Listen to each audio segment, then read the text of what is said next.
the new Wall Street Week. Welcome to Wall Street Week, the show of record for long-term investing. I'm Anthony Scaramucci. And I'm Gary Kaminsky. It's been 1 week since Wall Street and Main Street was hit with a disastrous jobs report. Now the question is, was this an outlier, or are we headed to a recession? And our special guest this week is a true corporate giant of corporate America, Bob Nardelli, a disciple of Jack Welch. Bob rose through the ranks at General Electric, later becoming the CEO of Home Depot, and then as chairman and CEO of Chrysler. Most objective observers would say that he literally saved the company. Today, Bob is the founder of Accelerate Investment and Advisory Company, working with some of the biggest companies in the world. Bob, welcome to the show. Thank you. It's great to be here. I want to get right into the economy. What do you think the most significant obstacles there are right now for growth in the economy and for corporate America? Well, listen, CEO survey says one of the biggest things has been policy coming out of this administration has stifled all levels of business. That's number one. Number two, you know, the GDP. You talked about it in some of your opening comments.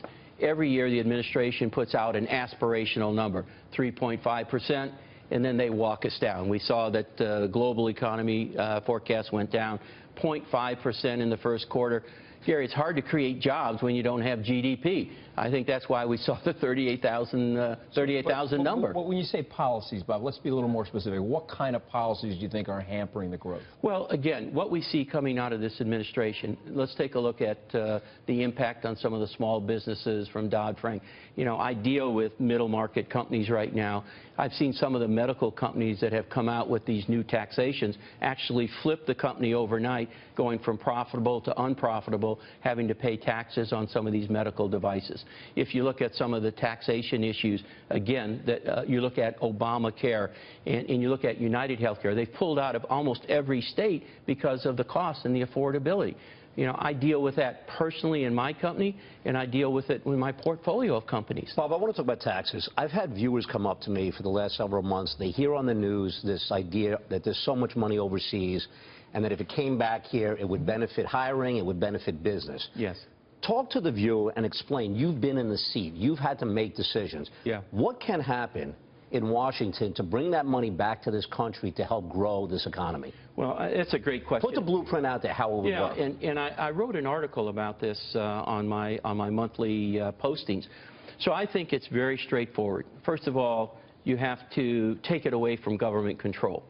I suggested putting a blue ribbon team in place, Anthony, of prior CEOs, like my mentor Jack Welch and Larry Bossidy, and those of us that would volunteer to create this blue ribbon team. We would then go in and look at the funds that are offshore, Gary, and I think we could repatriate those at a lower rate. What would we do with the incremental amount? Let's say we take it down to 20 and we have allocation of 15 points. What would I do with it? First of all, I take 5 points of it and say directly into infrastructure, which would create jobs and actually help the infrastructure of this country.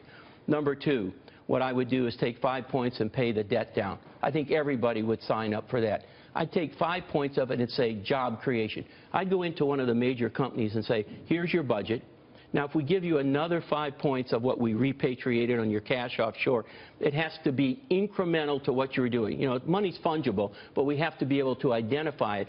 And then when people say they're going to spend it, let's have accountability. Let's make sure they're spending it on job creation. So one of the criticisms has been that many CEOs, if they got that money back, would use it for buybacks, dividends. They wouldn't.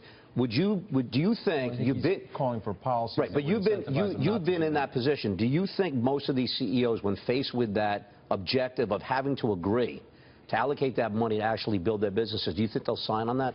I would. Yeah. I would. Look, it's a quid pro quo. I think so too. I mean, I think so. And so it's good for the country and it's good for the company. Yeah. Senator Bill Bradley said that just $1 trillion would get the growth rate back up to 3%. Just taking $1 trillion back onshore. Yes. Do you think we can grow again at 3.5–4%, Bob? Absolutely. On the GDP. Absolutely. Absolutely. I think we have to have. So it's taxes, infrastructure, and it's a reduction in the burdensome regulations. Yes, absolutely. There's no reason this country can't be back to 3.5% growth. We've been there before.